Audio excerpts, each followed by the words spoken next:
Assalamualaikum warahmatullahi wabarakatuh.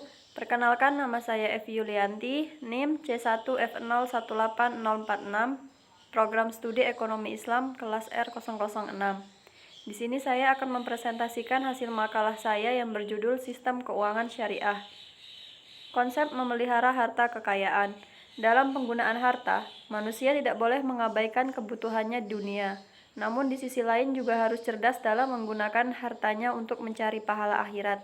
Ketentuan syariah yang berkaitan dengan penggunaan harta antara lain, yang pertama yaitu tidak boros dan tidak kikir, memberikan infak dan sodakoh, membayar zakat sesuai ketentuan, memberi pinjaman tanpa bunga atau qardul hasan, dan meringankan kesulitan orang berutang. Memperoleh dan menggunakan harta dalam syariah.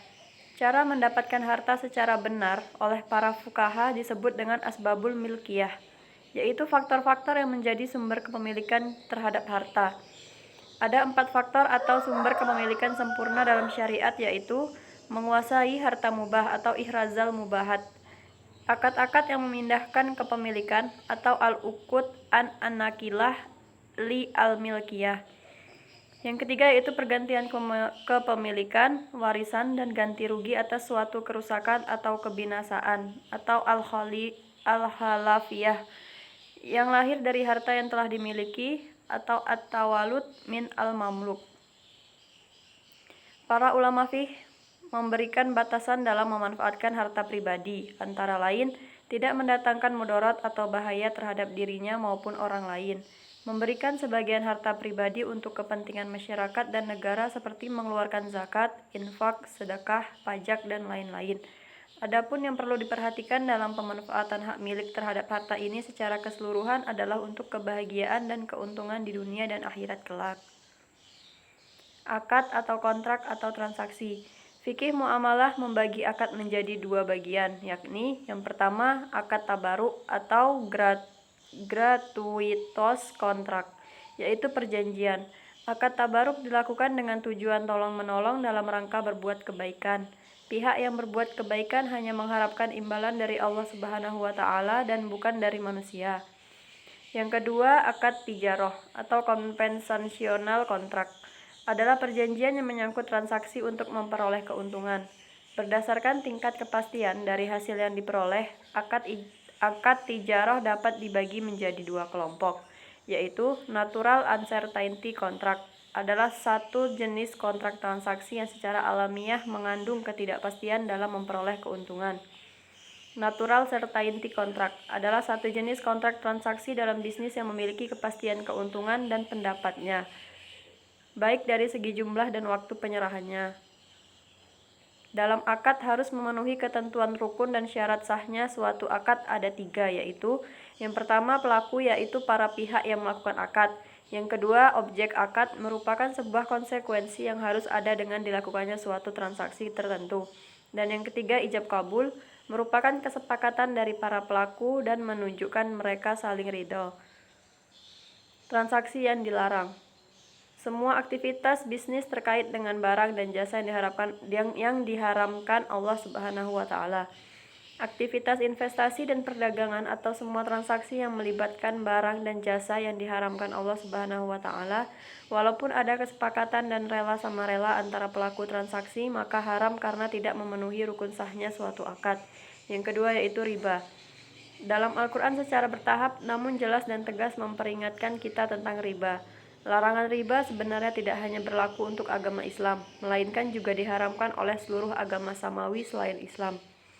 Yang ketiga yaitu penipuan. Penipuan terjadi apabila salah satu pihak tidak mengetahui informasi yang diketahui pihak lain dan dapat terjadi di dalam 4 hal, yakni dalam kuantitas, kualitas, harga, dan waktu penyerahan. Selanjutnya yaitu perjudian. Transaksi perjudian adalah transaksi yang melibatkan 2 pihak atau lebih, di mana mereka menyerahkan uang atau harta kekayaan lainnya, kemudian mengadakan permainan tertentu baik dengan kartu, adu ketangkasan, atau media lainnya.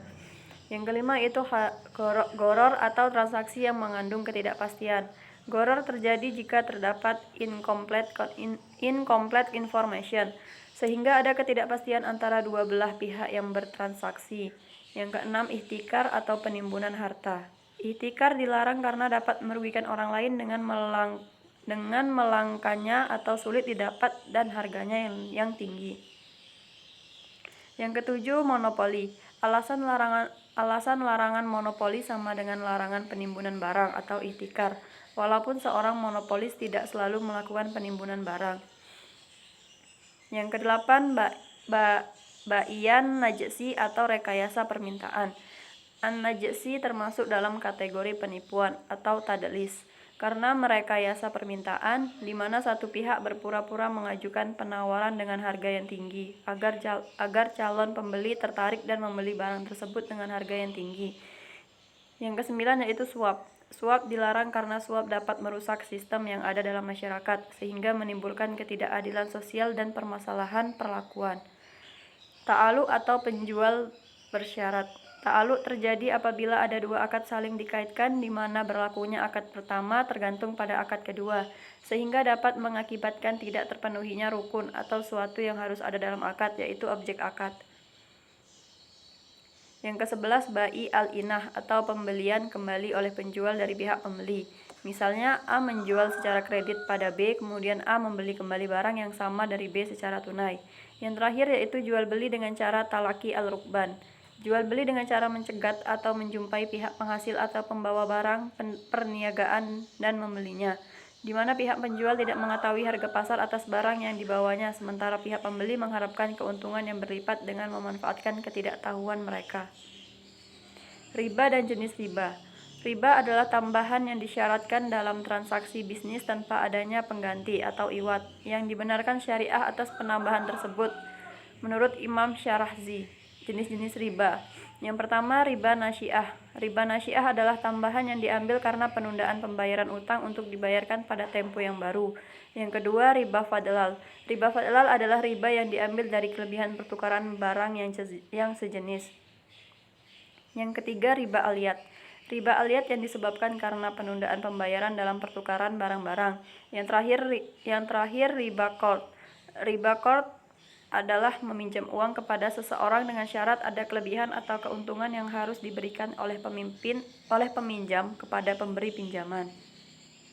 Prinsip sistem keuangan syariah. Adapun prinsip sistem keuangan Islami sebagaimana diatur melalui Al-Quran dan As-Sunnah sebagai berikut. Pelarangan riba, pemberian resiko, tidak menganggap uang sebagai modal potensial, larangan melakukan kegiatan spekulatif, kesucian kontrak, yang terakhir yaitu aktivitas usaha harus sesuai syariah. Jenis instrumen keuangan syariah. Instrumen keuangan Islami dapat dikelompokkan sebagai berikut. Yang pertama, akad investasi. Kelompok akad ini adalah mudharabah, musyarakah, suku atau obligasi syariah, saham syariah, produknya harus sesuai dengan syariah. Yang kedua, akad jual beli atau sewa menyewa. Kelompok akad ini adalah mudharabah, salam, istisna, ijarah. Dan yang ketiga ada akad lainnya meliputi syar, wadiah, qardul hasan, al-wakalah, kafalah, hiwalah, dan rahan.